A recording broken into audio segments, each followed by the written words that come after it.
Halo semuanya, saya ucapkan selamat siang kepada teman-teman sahabat petani kelapa sawit.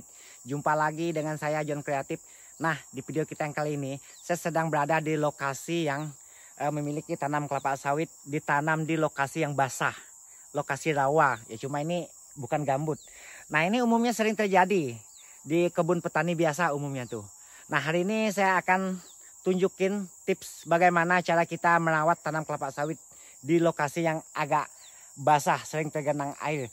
Dan sekaligus saya akan tunjukin sistem penanamannya. Ya memang selama ini ya cara menanam itu sama saja, cuma teknisnya saja yang berbeda. Nah, hari ini saya akan tunjukkan kepada teman-teman. Nah, jadi seperti apa teknis yang menurut kita benar yang harus kita lakukan untuk menanam tanam kelapa sawit di lokasi yang agak basah dan sering terendam. Selengkapnya ikutin terus video ini. Nah, berikut akan saya tunjukin tentang perawatannya dulu. Tentang yang sudah tumbuh ya. Ini usianya 16 bulan pada hari ini. Nah, jadi yang kita tunjukin nanti kepada teman-teman tentang yang itu. Ya perawatannya. Sekaligus akan saya tunjukin tutorial bagaimana cara kita menanamnya ya. Ya karena yang sudah-sudah kan boleh dikatakan agak lambat berkembang. Nah, maka saya tunjukin kepada teman-teman cara yang harusnya dilakukan. Seperti yang kita lakukan pada hari ini nantinya. Nah, jadi ini 16 bulan kan dia udah seperti ini nih. Udah kita lakukan kastrasi malah yang ini. Udah sering muncul bunga seludang alias dompetnya ya. Ini udah kita kastrasi maka udah hilang itu. Nah, jadi ini yang kita buat seperti ini. Nah, sedangkan yang ini kan beda tuh perkembangannya. Agak lambat. Tuh. Masih kecil. Kenapa dia bisa kecil? Nah, karena ini lokasinya rawa. Nah, jadi kalau untuk yang rawa, perawatannya kita lakukan seperti ini. Nah, seperti ini. Karena waktu penanaman awalnya lo ada kesalah teknikan. Memang di petunjuknya itu katanya dibikin yang namanya tapak timbun, yang dibikinnya parit. Cuma itu hanya petunjuk. Kita pun tidak berani mengatakan hanya sekadar petunjuk. Kalau tidak kita lakukan diri kita sendiri. Nah, hari ini saya akan melakukannya sendiri. Nanti teman-teman lihat seperti apa saya menanam di lokasi yang basah. Karena hari ini menyisip. Saya tuh menyisip tuh di depan situ ya. Di bagian tepi situ. Itu karena basah. Maka saya biarkan dulu. Sampai udah agak lapuk itunya. Sampah-sampahnya itu, kayu-kayunya. Maka baru kita sisip pada hari ini. Ya karena itu akan kita lakukan dengan cara cangkul. Nanti akan saya tunjukin sedetail-detailnya kepada teman-teman. Supaya teman-teman bisa meniru cara ini. Ya kalau cara ini menurut teman-teman agak masuk akal. Ya tapi yang namanya apa yang kita kerjakan itu kan harusnya mengerjakan sesuatu yang masuk akal. Tidak buang-buang biaya. Tidak buang-buang tenaga. Nah jadi nih contohnya. Ini perawatannya ya. Nah ini harusnya tuh kalau lahan basah. Ini kita timbun. Ya kalau mampunya kita cuma 1,5 meter ya 1,5 meter pun sudah cukup. Ini totalnya 3 meter. Jadi dari tepi ini ngejar tengah itu 1,5 meter. Nah ini yang dinamakan tapak timbun. Nah ini udah selesai kita buat. Nah nanti akan saya tunjukin cara penyisipan tanam baru ya. Tanam baru dengan nyisip sama saja. Nah ini udah selesai nih. Supaya apa? Ya supaya harapan kita semoga jadi yang itu ya. Seperti yang itu maksudnya. Nah tuh tadi. Nah, karena ini kan usianya sama, bibitnya sama, pupuknya sama. Itu yang pernah saya bilang tuh di video kita sebelumnya. Karena waktu itu kan tidak lengkap. Karena yang namanya kalau kita bahas semuanya mungkin satu hari kita ngomong tidak selesai. Karena kita sambil bicara, sambil mengerjakan barang sesuai yang kita bicarakan. Nah ini kalau udah seperti ini kan kita mudah mupuknya. Tuh. Nah, nantinya kalau misalkan ini masih kurang maksimal, ini kan rencananya mau kita buka tuh yang bagian tepi. Nanti akan kita bikin parit pembuangan airnya. Nah, ini kan untuk darurat dulu supaya kita bisa mupuk. Kalau tidak kita bikin seperti ini, pupuknya akan kita tebar. Hari ini kita tebar, siangnya sudah hilang. Ya karena adanya air.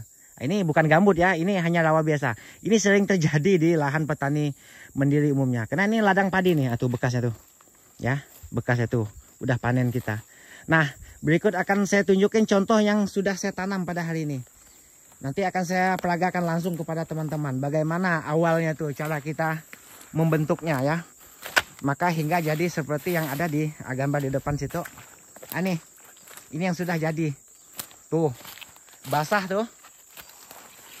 Nah, jadi ini besarnya kalau tidak mampu besar 1,5 meter dari tepi ini ngejar tanaman itu sudah cukup. Ya nanti kalau misalnya kurang akan kita lebar lagi. Ini supaya tanaman ini tidak terendam. Nah, jadi ikuti itu seperti ini supaya teman-teman bisa lebih paham. Ini teknis cara bikinnya.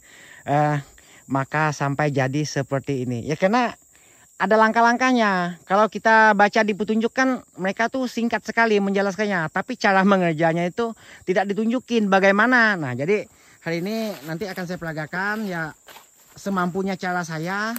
Ya semoga nantinya teman-teman bisa mengikuti cara ini. Kiranya cara ini agak masuk akal. Ya karena kita ini kan mengerjakan sesuatu tuh yang agak masuk akal. Nah tuh contoh yang sudah jadi. Ya kan. Kalau ini kan aman nih. Nah, ini penanaman tuh ada campurannya ya, ada campurannya. Nanti saya akan tunjukin kepada teman-teman. Tidak cuma di tanam doang, tentu ada menggunakan pupuk juga. Cuma hari ini saya tidak membawa pupuk yang namanya rock phosphate yang saya contohkan tadi. Karena pupuk itu sudah habis ceritanya, sudah habis. Jadi adanya dolomit. Nah ini sebelum kita itu menanam tanaman ini, lalu kita tabur yang namanya pupuk rock phosphate 0,5 kilo di pangkal tanaman itu. Kemudian baru kita tebar dolomit di sekeliling piringan ini. Sebelum kita menyangkulnya maksudnya. Setelah kita tebarin dolomit, baru kita cangkul, kita timbun. Maka jadilah seperti ini. Nah selengkapnya ikutin terus. Ini ada saya akan tunjukin kepada teman-teman cara saya melakukannya. Sehingga tadinya tuh jadi seperti ini.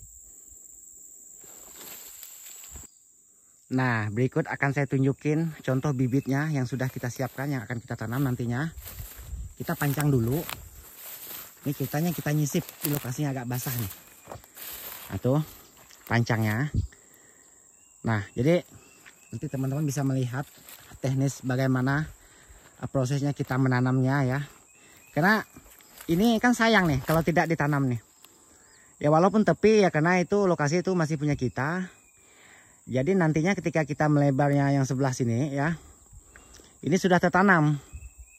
Jadi lumayan nih. Satu baris ini ya. Sepanjang ini. Ya maka kita sisip kembali. Karena yang namanya nyisip dengan tanam baru itu sama saja. Anggap aja ini tanam baru. Nah itu pancangnya sudah kita siapkan. Nah berikut akan saya peragakan. Bagaimana cara saya melakukannya ya. Sehingga jadi seperti yang teman-teman lihat tadi.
Oke kawan-kawan, nah jadi hanya itulah videonya yang bisa saya sampaikan. Semoga cara yang kita buat tadi bisa memberi manfaat untuk teman-teman para sahabat petani khususnya. Nah jadi umumnya tuh, apalagi misalnya lahan kita kecil ya kan, bercampur dengan basah kering, ya otomatis supaya tidak bolong, lakukanlah dengan cara seperti yang kita buat tadinya itu. Nah kalaupun misalnya kurang mampu dengan cara ditapak timbun, kita bikin parit dulu. Nah setelah bikin parit, bikin pembuangan airnya, baru kita sisip. Nah ini biasanya tuh sering terjadi, maka ini saya buat video ini karena saya merasakan sendiri. Tuh sayangkan yang lainnya sudah pada besar, sedangkan yang itu tadi baru mula ditanam. Bayangkan itu terlambat kita karena lokasinya ini basah. Nah supaya apa solusinya supaya lahan basah itu masih bisa ditanam ya? Seperti itulah caranya kita melakukannya supaya tetap terisi lokasi kita ya kan, karena ini kan bukan gambut, hanya lahan-lahan basah biasa. Nah maka kita masih boleh melakukan penanaman di lokasi yang seperti itu tadi. Nah jadi harapan saya semoga teman-teman bisa lebih semangat dan bisa memahami dari video yang sudah kita buat tadinya.